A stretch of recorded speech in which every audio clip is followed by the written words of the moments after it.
Think and Grow Rich, teaching for the first time the famous Andrew Carnegie formula for money-making, based upon the 13 proven steps to riches. Organized through 25 years of research in collaboration with more than 500 distinguished men of great wealth, who proved by their own achievements that this philosophy is practical, by Napoleon Hill, author of The Law of Success Philosophy, published by the Ralston Society, 1938, Meridian, Connecticut. Copyright 1937 by Napoleon Hill. All rights reserved. Tributes to the author from great American leaders. Think and Grow Rich was 25 years in the making. It is Napoleon Hill's newest book based upon his famous Law of Success philosophy. His work and writings have been praised by great leaders in finance, education, politics, government. Supreme Court of the United States, Washington, D.C. Dear Mr. Hill, I have now had an opportunity to finish reading your Law of Success textbooks, and I wish to express my appreciation of the splendid work you have done in the organization of this philosophy. It would be helpful if every politician in the country would assimilate and apply the 17 principles upon which your lessons are based. It contains some very fine material which every leader in every walk of life should understand. I am happy to have had the privilege of rendering you some slight measure of help in the organization of this splendid course of common-sense philosophy.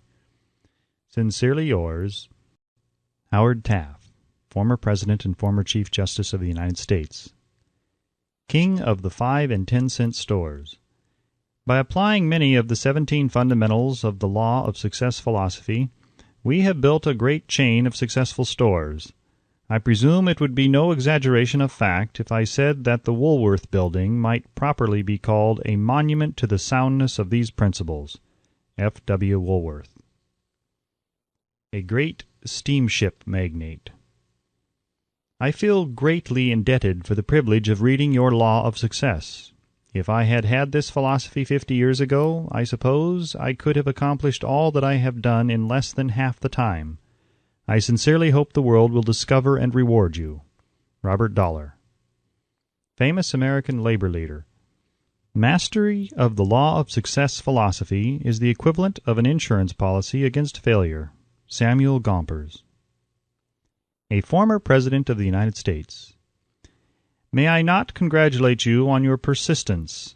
Any man who devotes that much time must of necessity make discoveries of great value to others. I am deeply impressed by your interpretation of the mastermind principles which you have so clearly described. Woodrow Wilson. A Merchant Prince. I know that your 17 fundamentals of success are sound because I have been applying them in my business for more than 30 years. John Wanamaker. World's largest maker of cameras. I know that you are doing a world of good with your Law of Success. I would not care to set a monetary value on this training because it brings to the student qualities which cannot be measured by money alone. George Eastman. A nationally known business chief. Whatever success I may have attained, I owe entirely to the application of your 17 fundamental principles of the Law of Success. I believe I have the honor of being your first student. W. M. Wrigley, Jr. Author's Preface. In every chapter of this book, mention has been made of the money-making secret which has made fortunes for more than 500 exceedingly wealthy men, whom I have carefully analyzed over a long period of years. The secret was brought to my attention by Andrew Carnegie, more than a quarter of a century ago. The canny, lovable old Scotsman carelessly tossed it into my mind when I was but a boy. Then he sat back in his chair with a merry twinkle in his eyes and watched carefully to see if I had brains enough to understand the full significance of what he had said to me. When he saw that I had grasped the idea, he asked if I would be willing to spend 20 years or more preparing myself to take it to the world, to men and women who, without the secret, might go through life as failures. I said I would, and with Mr. Carnegie's cooperation, I have kept my promise. This book contains the secret, after having been put to a practical test by thousands of people in almost every walk of life. It was Mr. Carnegie's idea that the magic formula, which gave him a stupendous fortune, ought to be placed within reach of people who do not have time to investigate how men make money, and it was his hope that I might test and demonstrate the soundness of the formula through the experience of men and women in every calling. He believed the formula should be taught in all public schools and colleges, and expressed the opinion that if it were properly taught it would so revolutionize the entire educational system that the time spent in school could be reduced to less than half. His experience with Mr. Charles M. Schwab and other young men of Mr. Schwab's type convinced Mr. Carnegie that much of that which is taught in the schools is of no value whatsoever in connection with the business of earning a living or accumulating riches. He had arrived at this decision because he had taken into his business one young man after another, many of them with but little schooling, and by coaching them in the use of this formula, developed in them rare leadership. Moreover, his coaching made fortunes for every one of them who followed his instructions. In the chapter on faith, you will read the astounding story of the organization of the giant United States Steel Corporation, as it was conceived and carried out by one of the young men through whom Mr. Carnegie proved that his formula will work for all who are ready for it.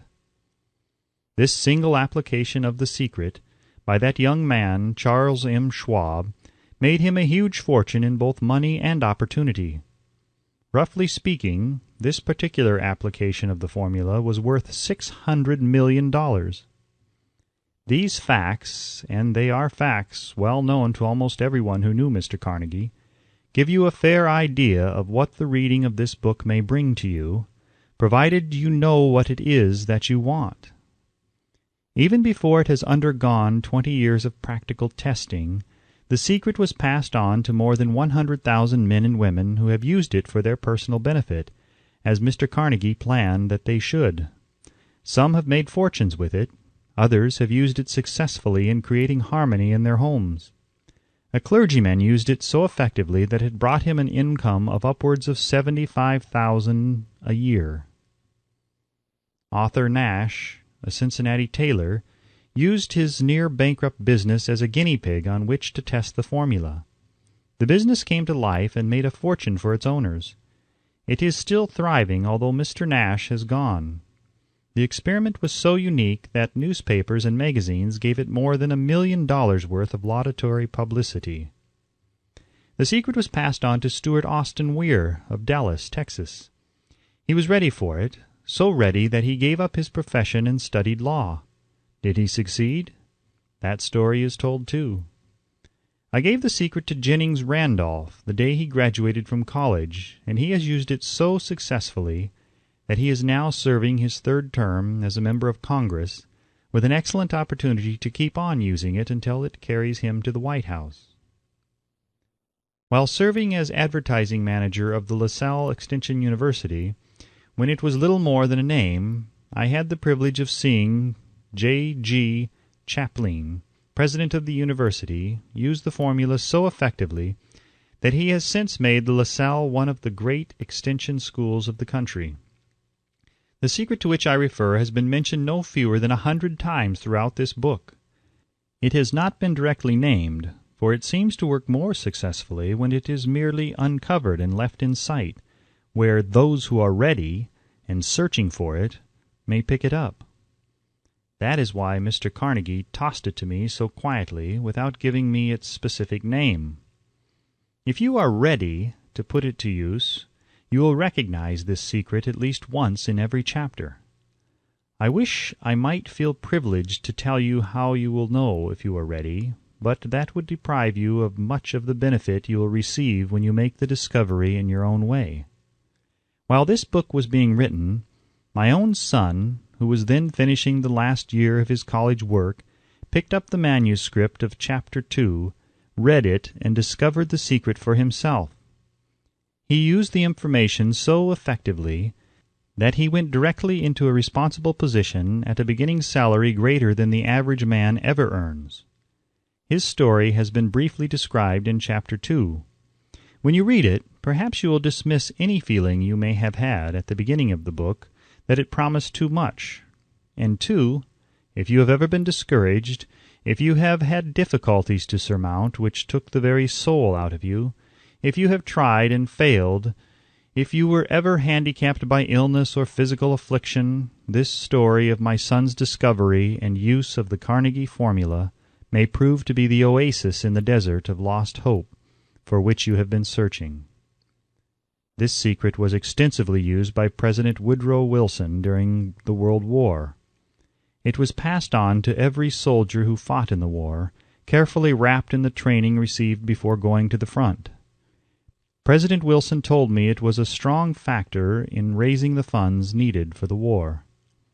More than 20 years ago, Honorable Manuel L. Quizon, then Resident Commissioner of the Philippine Islands, was inspired by the secret to gain freedom for his people. He has gained freedom for the Philippines and is the first president of the Free State. A peculiar thing about this secret is that those who once acquire it and use it find themselves literally swept on to success, with but little effort, and they never again submit to failure. If you doubt this, study the names of those who have used it, wherever they have been mentioned. Check their records for yourself, and be convinced. There is no such thing as something for nothing. The secret to which I refer cannot be had without a price, although the price is far less than its value. It cannot be had at any price by those who are not intentionally searching for it. It cannot be given away. It cannot be purchased for money, for the reason that it comes in two parts. One part is already in possession of those who are ready for it. The secret serves equally well all who are ready for it. Education has nothing to do with it. Long before I was born, the secret had found its way into the possession of Thomas A. Edison, and he used it so intelligently that he became the world's leading inventor, although he had but 3 months of schooling. The secret was passed on to a business associate of Mr. Edison. He used it so effectively that although he was then making only $12,000 a year, he accumulated a great fortune and retired from active business while still a young man. You'll find his story at the beginning of the first chapter. It should convince you that riches are not beyond your reach, that you can still be what you wish to be, that money, fame, recognition, and happiness can be had by all who are ready and determined to have these blessings. How do I know these things? You should have the answer before you finish this book. You may find it in the very first chapter or on the last page. While I was performing the 20-year task of research which I had undertaken at Mr. Carnegie's request, I analyzed hundreds of well-known men, many of whom admitted that they had accumulated their vast fortunes through the aid of the Carnegie secret. Among these men were Henry Ford, William Wrigley, Jr., John Wanamaker, James J. Hill, George S. Parker, E.M. Statler, Henry L. Doherty, Cyrus K. Curtis, George Eastman, Theodore Roosevelt, John W. Davis, Albert Hubbard, Wilbur Wright, William Jennings Bryan, Dr. Demitted Starr Jordan, J. Ogden Armour, Charles M. Schwab, Harris F. Williams, Dr. Frank Gonzalez, Daniel Willard, King Gillette, Ralph A. Weeks, Judge Daniel T. Wright, John D. Rockefeller, Thomas A. Edison, Frank A. Vanderlip, F. W. Woolworth, Colonel Robert A. Dollar, Edward A. Filene, Edwin C. Barnes, Arthur Brisbane, Woodrow Wilson, William Howard Taft, Luther Burbank, Edward W. Bach, Frank A. Munsey, Albert H. Gary, Dr. Alexander Graham Bell, John H. Patterson, Julius Rosenweld, Stuart Austin Weir, Dr. Frank Crane, George M. Alexander, J. G. Chaplin, Honorable Jennings Randolph, Arthur Nash, Clarence Darrow. These names represent but a small fraction of the hundreds of well-known Americans whose achievements, financially and otherwise, prove that those who understand and apply the Carnegie secret reach high stations in life. I have never known anyone who was inspired to use the secret who did not achieve noteworthy success in his chosen calling. I have never known any person to distinguish himself or to accumulate riches of any consequence without possession of the secret. From these two facts, I draw the conclusion that the secret is more important as a part of the knowledge essential for self-determination than any which one receives through what is popularly known as education. What is education, anyway? This has been answered in full detail. As far as schooling is concerned, many of these men had very little. John Wanamaker once told me that what little schooling he had, he acquired in very much the same manner as a modern locomotive takes on water, by scooping it up as it runs. Henry Ford never reached high school, let alone college. I am not attempting to minimize the value of schooling, but I am trying to express my earnest belief that those who master and apply the secret will reach high stations, accumulate riches, and bargain with life on their own terms, even if their schooling has been meager. Somewhere, as you read, the secret to which I refer will jump from the page and stand boldly before you, if you are ready for it. When it appears, you will recognize it. Whether you receive the sign in the first or the last chapter, stop for a moment when it presents itself, and turn down a glass, for that occasion will mark the most important turning point of your life. We pass now to Chapter 1, and to the story of my very dear friend who has generously acknowledged having seen the mystic sign, and whose business achievements are evidence enough that he turned down a glass. As you read his story and the others, remember that they deal with the important problems of life such as all men experience. The problems arising from one's endeavor to earn a living, to find hope, courage, contentment, and peace of mind, to accumulate riches, and to enjoy freedom of body and spirit. Remember, too, as you go through the book, that it deals with facts and not with fiction, its purpose being to convey a great universal truth through which all who are ready may learn, not only what to do, but also how to do it, and receive as well the needed stimulus to make a start. As a final word of preparation, before you begin the first chapter, may I offer one brief suggestion which may provide a clue by which the Carnegie secret may be recognized. It is this: all achievement, all earned riches have their beginning in an idea. If you are ready for the secret, you already possess one half of it. Therefore, you will readily recognize the other half the moment it reaches your mind. The Author. Chapter 1. Introduction. The Man Who Thought His Way into Partnership with Thomas A. Edison. Truly, thoughts are things, and powerful things at that, when they are mixed with definiteness of purpose, persistence, and a burning desire for their translation into riches or other material objects. A little more than 30 years ago, Edwin C. Barnes discovered how true it is that men really do think and grow rich. His discovery did not come about at one sitting. It came little by little, beginning with a burning desire to become a business associate of the great Edison. One of the chief characteristics of Barnes' desire was that it was definite. He wanted to work with Edison, not for him. Observe carefully the description of how he went about translating his desire into reality, and you will have a better understanding of the 13 principles which lead to riches. When this desire, or impulse of thought, first flashed into his mind, he was in no position to act upon it. Two difficulties stood in his way. He did not know Mr. Edison, and he did not have enough money to pay his railroad fare to Orange, New Jersey. These difficulties were sufficient to have discouraged the majority of men from making any attempt to carry out the desire. But this was no ordinary desire. He was so determined to find a way to carry out his desire that he finally decided to travel by blind baggage rather than be defeated. To the uninitiated, this means that he went to East Orange on a freight train.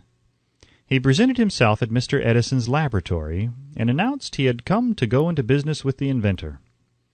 In speaking of the first meeting between Barnes and Edison years later, Mr. Edison said, "He stood there before me, looking like an ordinary tramp, but there was something in the expression of his face which conveyed the impression that he was determined to get what he had come after.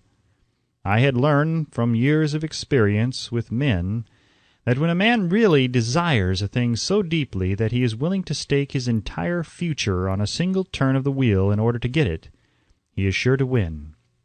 I gave him the opportunity he asked for, because I saw he had made up his mind to stand by until he succeeded. Subsequent events prove that no mistake was made." Just what young Barnes said to Mr. Edison on that occasion was far less important than that which he thought. Edison himself said so. It could not have been the young man's appearance which got him his start in the Edison office, for that was definitely against him. It was what he thought that counted. If the significance of this statement could be conveyed to every person who reads it, there would be no need for the remainder of this book. Barnes did not get his partnership with Edison on his first interview.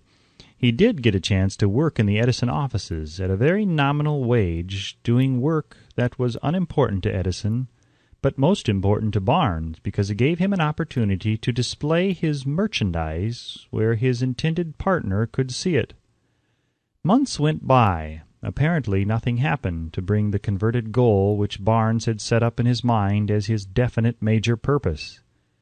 But something important was happening in Barnes's mind. He was constantly intensifying his desire to become the business associate of Edison. Psychologists have correctly said that when one is truly ready for a thing, it puts in its appearance. Barnes was ready for a business association with Edison. Moreover, he was determined to remain ready until he got that which he was seeking. He did not say to himself, "Ah, well, what's the use? I guess I'll change my mind and try for a salesman's job." But he did say, "I came here to go into business with Edison, and I'll accomplish this end if it takes the remainder of my life." He meant it. What a different story men would have to tell if only they would adopt a definite purpose, and stand by that purpose until it had time to become an all-consuming obsession. Maybe young Barnes did not know it at the time, but his bulldog determination, his persistence in standing back of a single desire, was destined to mow down all opposition and bring him the opportunity he was seeking. When the opportunity came, it appeared in a different form, and from a different direction than Barnes had expected. That is one of the tricks of opportunity. It has a sly habit of slipping in by the back door, and often it comes disguised in the form of misfortune or temporary defeat. Perhaps this is why so many fail to recognize opportunity. Mr. Edison had just perfected a new office device known at that time as the Edison dictating machine, now the Ediphone. His salesmen were not enthusiastic over the machine. They did not believe it could be sold without great effort. Barnes saw his opportunity. It had crawled in quietly, hidden in a queer-looking machine which interested no one but Barnes and the inventor. Barnes knew he could sell the Edison dictating machine. He suggested this to Edison, and promptly got his chance. He did sell the machine. In fact, he sold it so successfully that Edison gave him a contract to distribute and market it all over the nation. Out of that business association grew the slogan, "Made by Edison and installed by Barnes." The business alliance has been in operation for more than 30 years. Out of it, Barnes has made himself rich in money, but he has done something infinitely greater. He has proved that one really may think and grow rich. How much actual cash that original desire of Barnes has been worth to him, I have no way of knowing. Perhaps it has brought him $2 or $3 million, but the amount, whatever it is, becomes insignificant when compared with the greater asset he acquired in the form of definite knowledge that an intangible impulse of thought can be transmuted into its physical counterpart by the application of known principles. Barnes literally thought himself into a partnership with the great Edison. He thought himself into a fortune. He had nothing to start with except the capacity to know what he wanted and the determination to stand by that desire until he realized it. He had no money to begin with.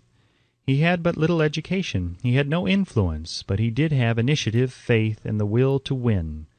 With these intangible forces he made himself #1 man with the greatest inventor who ever lived. Now let us look at a different situation and study a man who had plenty of tangible evidence of riches, but lost it because he stopped 3 feet short of the goal he was seeking. 3 feet from gold. One of the most common causes of failure is the habit of quitting when one is overtaken by temporary defeat. Every person is guilty of this mistake at one time or another. An uncle of R.U. Darby was caught by the gold fever in the gold rush days and went west to dig and grow rich. He had never heard that more gold has been mined from the brains of men than has ever been taken from the earth. He staked a claim and went to work with pick and shovel. The going was hard, but his lust for gold was definite. After weeks of labor, he was rewarded by the discovery of the shining ore.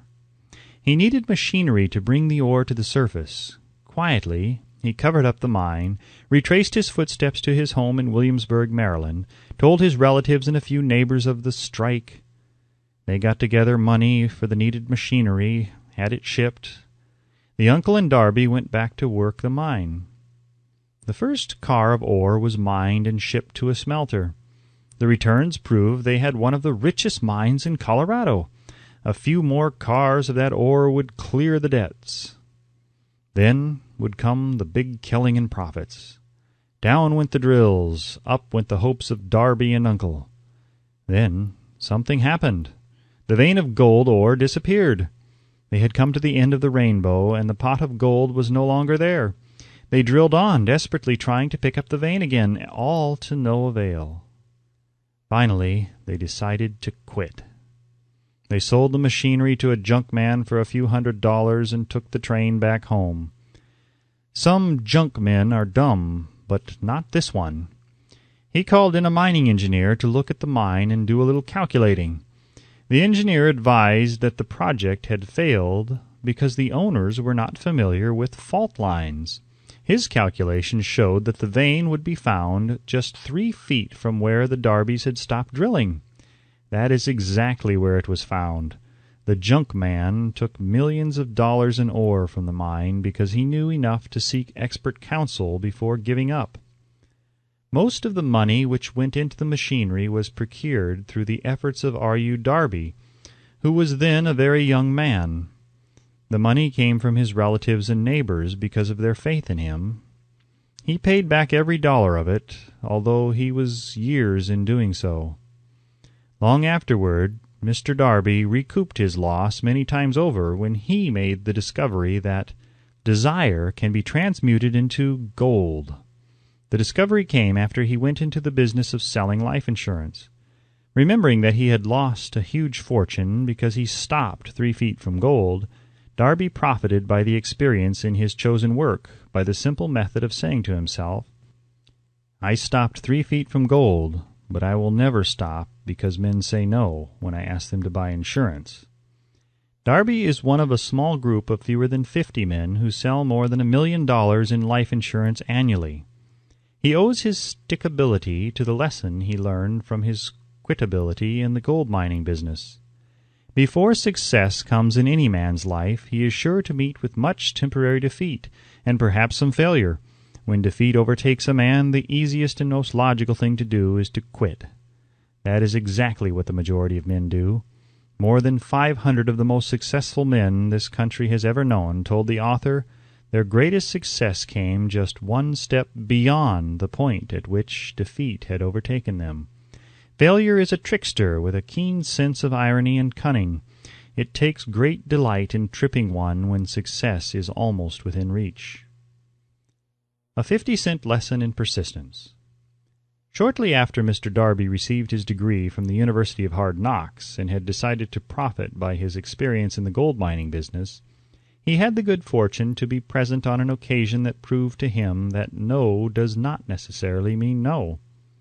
One afternoon he was helping his uncle grind wheat in an old-fashioned mill. The uncle operated a large farm on which a number of colored sharecrop farmers lived.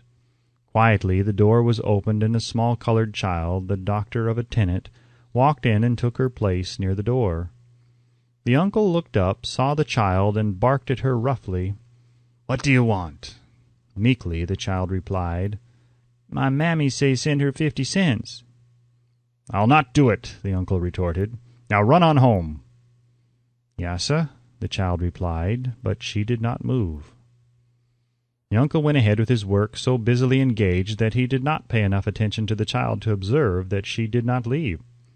When he looked up and saw her still standing there, he yelled at her, "I told you to go on home. Now go or I'll take a switch to you."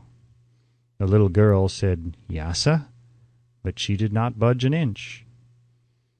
The uncle dropped a sack of grain he was about to pour into the mill hopper, picked up a barrel stave, and started toward the child with an expression on his face that indicated trouble. Darby held his breath. He was certain he was about to witness a murder. He knew his uncle had a fierce temper. He knew that the colored children were not supposed to defy white people in that part of the country. When the uncle reached the spot where the child was standing, she quickly stepped forward, one step, looked up into his eyes, and screamed at the top of her shrill voice, "My mammy's got to have that 50 cents!" The uncle stopped, looked at her for a minute, then slowly laid the barrel stave on the floor, put his hand in his pocket, took out $50, and gave it to her. The child took the money and slowly backed toward the door, never taking her eyes off the man whom she had just conquered. After she had gone, the uncle sat down on a box and looked out the window into space for more than 10 minutes. He was pondering with awe over the whipping he had just taken. Mr. Darby, too, was doing some thinking. That was the first time in all his experience that he had seen a colored child deliberately master an adult white person. How did she do it? What happened to his uncle that caused him to lose his fierceness and become as docile as a lamb? What strange power did this child use that made her master over her superior? These and other similar questions flashed into Darby's mind, but he did not find the answer until years later when he told me the story. Strangely, the story of this unusual experience was told to the author in the old mill on the very spot where the uncle took his whipping. Strangely, too, I had devoted nearly a quarter of a century to the study of the power which enabled an ignorant, illiterate colored child to conquer an intelligent man. As we stood there in that musty old mill, Mr. Darby repeated the story of the unusual conquest, and finished by asking, "What can you make of it? What strange power did that child use that so completely whipped my uncle?" The answer to his question will be found in the principles described in this book. The answer is full and complete. It contains details and instructions sufficient to enable anyone to understand and apply the same force which the little child accidentally stumbled upon. Keep your mind alert, and you will observe exactly what strange power came to the rescue of the child. You will catch a glimpse of this power in the next chapter. Somewhere in the book you will find an idea that will quicken your receptive powers and place at your command for your own benefit this same irresistible power. The awareness of this power may come to you in the first chapter, or it may flash into your mind in some subsequent chapter. It may come in the form of a single idea, or it may come in the nature of a plan or a purpose. Again, it may cause you to go back into your past experiences of failure or defeat, and bring to the surface some lesson by which you can regain all that you lost through defeat. After I had described to Mr. Darby the power unwittingly used by the little colored child, he quickly retraced his 30 years of experience as a life insurance salesman and frankly acknowledged that his success in that field was due in no small degree to the lesson he had learned from the child.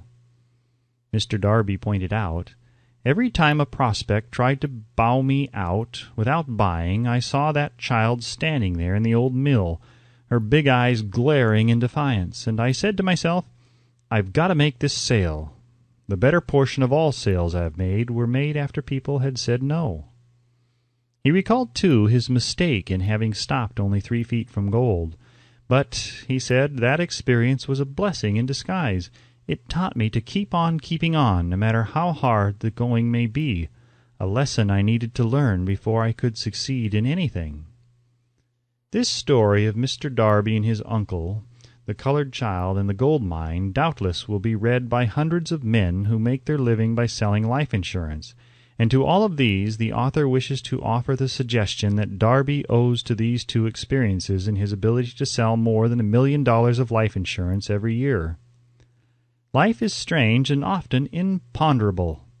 Both the successes and the failures have their roots in simple experiences. Mr. Darby's experiences were commonplace and simple enough. Yet they held the answer to his destiny in life. Therefore they were as important to him as life itself.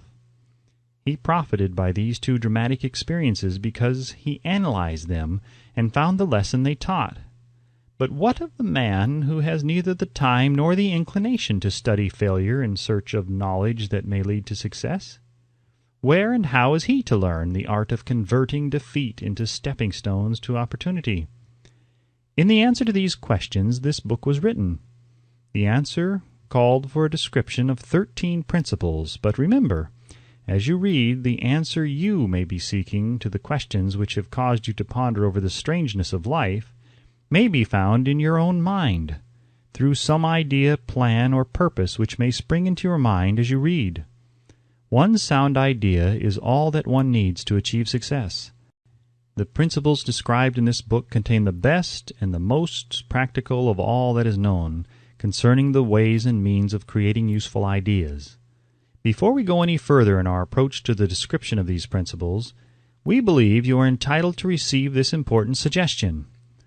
When riches begin to come, they come so quickly in such great abundance that one wonders where they have been hiding during all those lean years. This is an astounding statement, and all the more so when we take into consideration the popular belief that riches come only to those who work hard and long.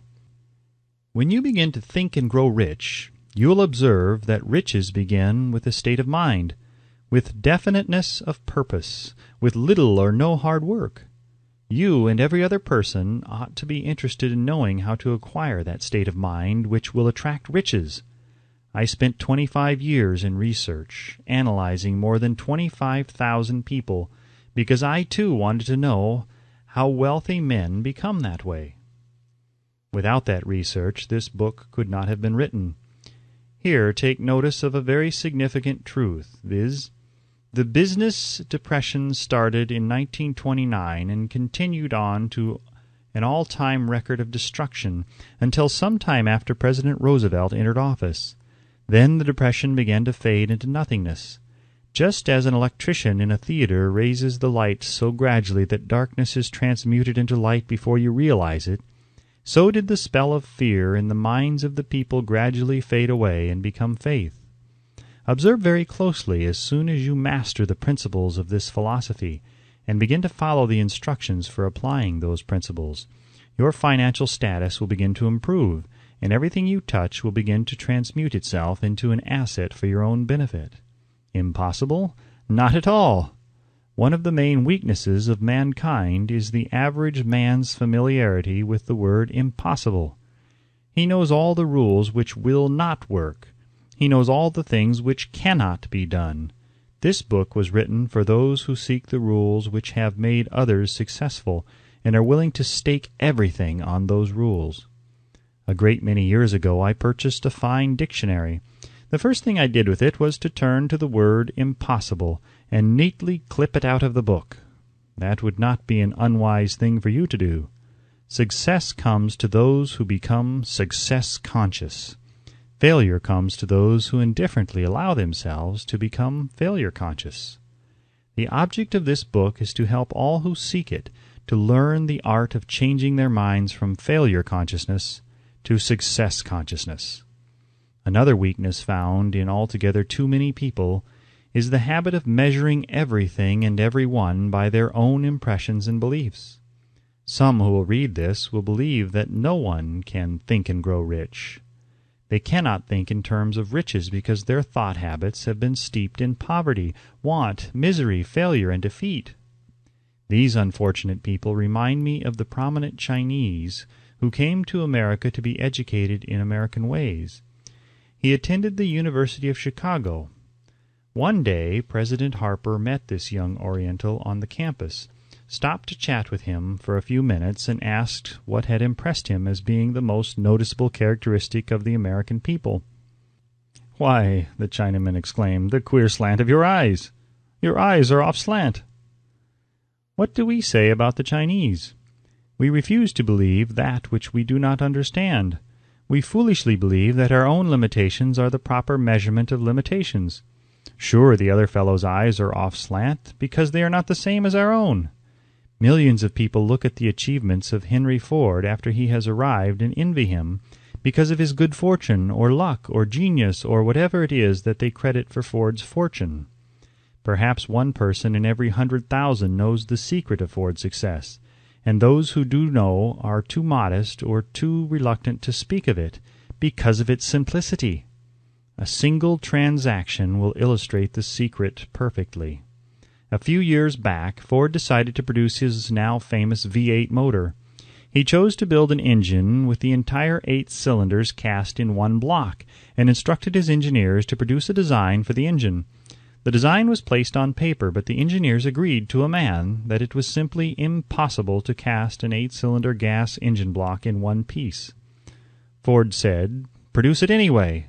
"But," they replied, "it's impossible." "Go ahead," Ford commanded, "and stay on the job until you succeed, no matter how much time is required." The engineers went ahead. There was nothing else for them to do if they were to remain on the Ford staff. 6 months went by, nothing happened. Another 6 months passed, and still nothing happened. The engineers tried every conceivable plan to carry out the orders, but the thing seemed out of the question. Impossible! At the end of the year, Ford checked with his engineers, and again they informed him that they had found no way to carry out his orders. "Go right ahead," said Ford. "I want it, and I'll have it." They went ahead, and then, as if by a stroke of magic, the secret was discovered. The Ford determination had won once more. This story may not be described with minute accuracy, but the sum and substance of it is correct. Deduce from it, you who wish to think and grow rich, the secret of the Ford millions, if you can. You will not have to look very far. Henry Ford is a success because he understands and applies the principles of success. One of these is desire, knowing what one wants. Remember this Ford story as you read, and pick out the lines in which the secret of his stupendous achievement has been described. If you can do this, if you can lay your finger on the particular group of principles which made Henry Ford rich, you can equal his achievements in almost any calling for which you are suited. You are the master of your fate, the captain of your soul, because when Henley wrote the prophetic lines, "I am the master of my fate, I am the captain of my soul," he should have informed us that we are the masters of our fate, the captains of our souls, because we have the power to control our thoughts. He should have told us that the ether in which this little earth floats, in which we move and have our being, is a form of energy moving at an inconceivably high rate of vibration, and that the ether is filled with a form of universal power which adapts itself to the nature of the thoughts we hold in our minds, and influences us in natural ways to transmute our thoughts into their physical equivalent.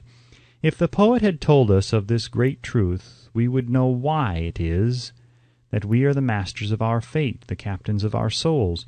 He should have told us with great emphasis that this power makes no attempt to discriminate between the destructive thoughts and the constructive thoughts, that it will urge us to translate into physical reality thoughts of poverty just as quickly as it will influence us to act upon thoughts of riches. He should have told us, too, that our brains become magnetized with the dominating thoughts which we hold in our minds, and by means with which no man is familiar, these magnets attract to us the forces, the people, the circumstances of life which harmonize with the nature of our dominating thoughts. He should have told us that before we can accumulate riches in great abundance, we must magnetize our minds with intense desire for riches, that we must become money-conscious until the desire for money drives us to create definite plans for acquiring it. But being a poet and not a philosopher, Henley contented himself by stating a great truth in poetic form, leaving those who followed him to interpret the philosophical meaning of his lines.